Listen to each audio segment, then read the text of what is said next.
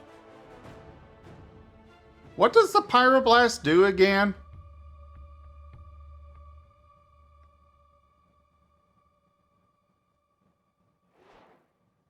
Because you don't seem to be getting any trophies.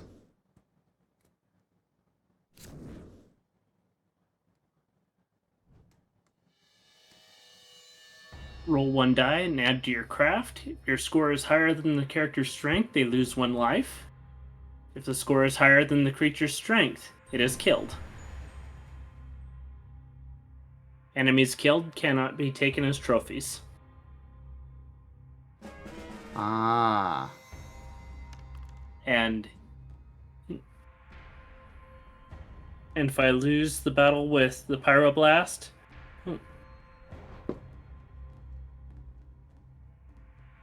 it has no effect and the battle is resolved normally, except I don't roll my die for attack roll.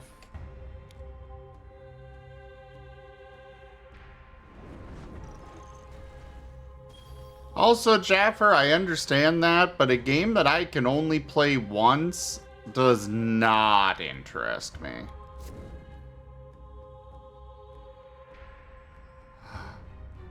Oh. That will be useful later.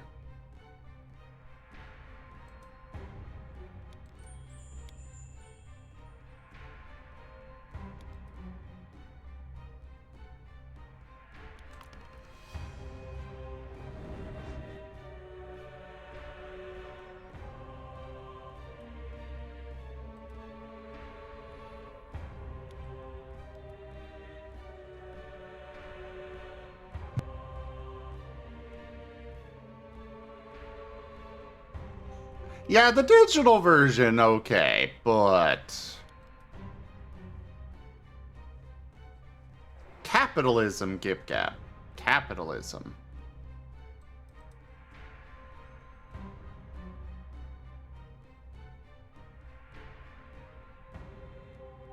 Remember to start your sentences with capitalism.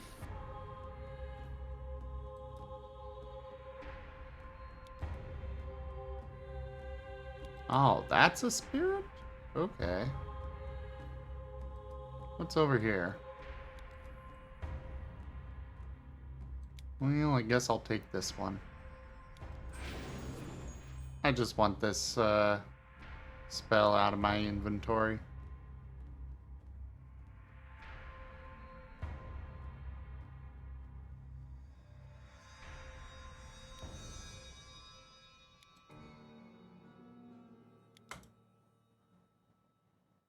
Come on, even result. That is not an even result.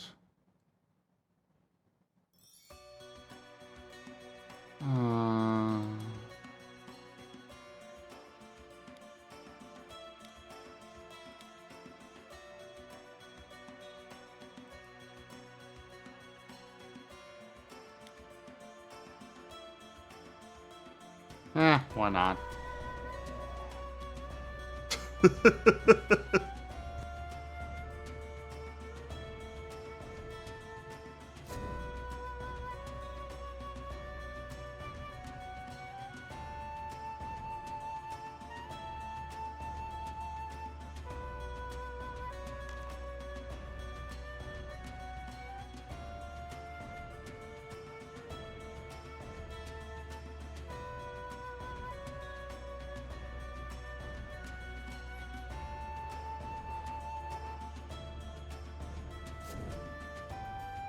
Is it at least like a super fun game, Jaffer?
Hey Zimmer, you ready to play the next magic set?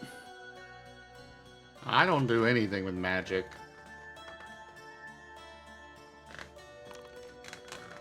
You get to put stickers on your cards. Really? Uh-huh.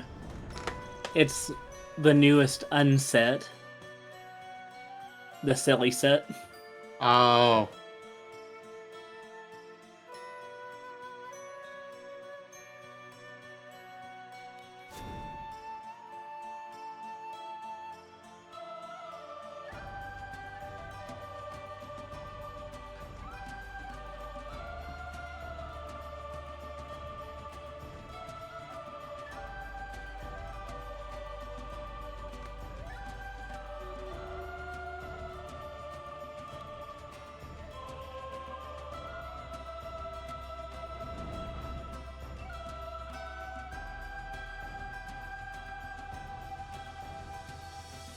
Did I miss something again? Why do I have to pick something? It's the I same probably got thing. the It's sleepy dragon. Yeah, okay. Fine.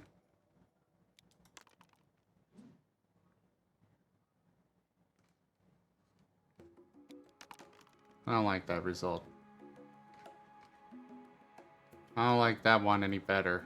Did you want frostbite? What is that?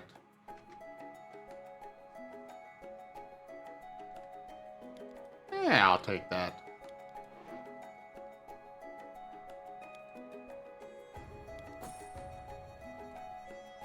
Oh, I'm carrying too much. Oh no. Oh no, no, no. Go ahead and drop frostbite. You already have your lance as a weapon. Yeah, but the lance is only effective against certain things.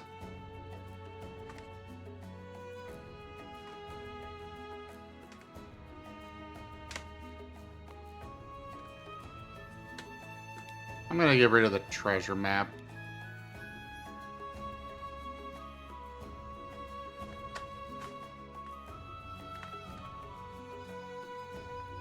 Okay.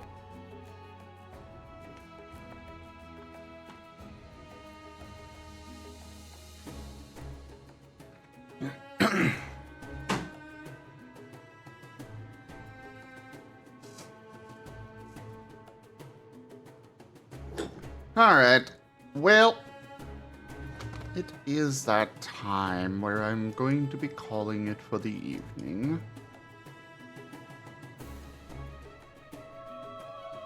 I want to get to an earlier schedule.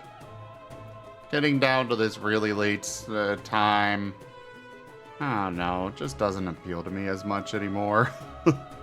Okay. Oh, it never really appealed to me. I want to get to an earlier schedule. Where you can get a few more viewers. Where I can have more people that are awake to chat with. Yeah. Plus, with the Rygone, con who's coming. going to be back soon. I know.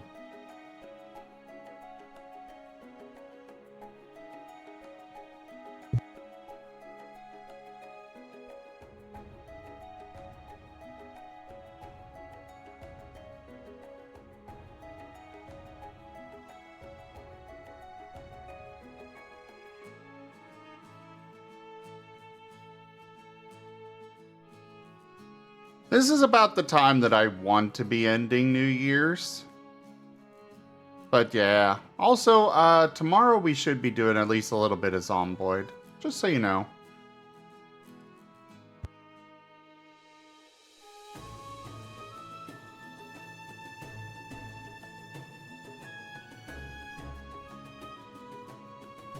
Alright, all of you wonderful individuals out there.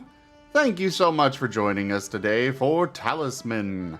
Check out our website, zgfgaming.com. We've got links for our Discord, Telegram, Twitter, Patreon, and more there on the website, as well as down in the description below through our link tree.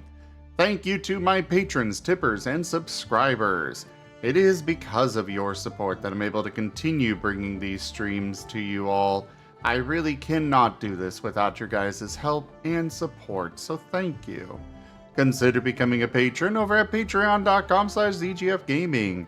It is one of the best ways to support the channel, though you can also do so by simply sharing the stream around, as well as grabbing some cards through Streamloots, or by becoming a subscriber over on Streamloots. And you can of course also subscribe to our YouTube. But for now, thank you all so much for joining, and I bid you the most fondest adieu. Bye.